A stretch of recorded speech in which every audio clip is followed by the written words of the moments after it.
Hello friends, আজকে আবারও একটা নতুন ভিডিও নিয়ে এসেছি। আজকে তোমাদের দেখাতে চলেছি কি করে ট্যাঙ্কির থেকে কানেকশন করে পাইপ নামাতে হয় এবং আউটসাইডে লাইন কিভাবে টেনেছি সেটাও দেখো।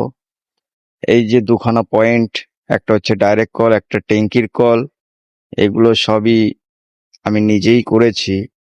আর ভেতরের কাজ করেছে অন্য আরেকজন। ও কাজ একটু ভুল করেছে, তাই ওকে কাজ করতে দেয়নি। যাই হোক, আমি তোমাদেরকে একটাই কথা বলবো, যেহেতু এই কাজটা করার আমি সুযোগ পেয়েছি তাই ভিডিও করে তোমাদের দেখাচ্ছি।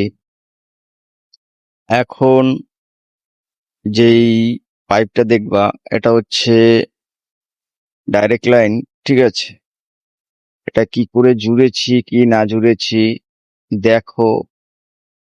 এটা 6 ইঞ্চির মতন মাটি কেটে নেওয়া হয়েছে।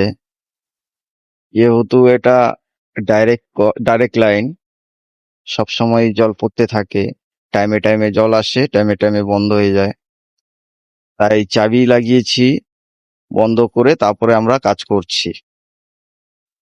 এই হচ্ছে ডাইরেক্ট লাইনের পাইপ, এটাকেই আমরা এখন জুড়বো। এই দেখো, পাইপ ওদিকে ঢোকানো হচ্ছে, যেহেতু পাইপের ফাঁকা দিয়ে পাইপটাকে ঢোকাতে হবে। এই ভিডিওটা আমারই এক মিস্ত্রি করছে, যেহেতু আমি নিজেই কাজ করছি, ভিডিওতে দেখতে পাবা আমাকে, তাই মিস্ত্রিকে দিলাম যে তুমি একটু ভিডিওটা করো, আমি কাজ করি। এই হচ্ছে, এই যে আকাশি কালারের গেঞ্জি পরা হচ্ছে আমি আমি কাজ করছি আর কি। এই যে আমি, আর এখানে ট্যাঙ্কিও লাগানো আমাদের কমপ্লিট, ডেলিভারি লাইন এবং ইনলেট লাইন সবই লাগানো কমপ্লিট হয়ে গেছে আমাদের। এটা হচ্ছে সুপ্রিমের ট্যাঙ্কি, 750 লিটার।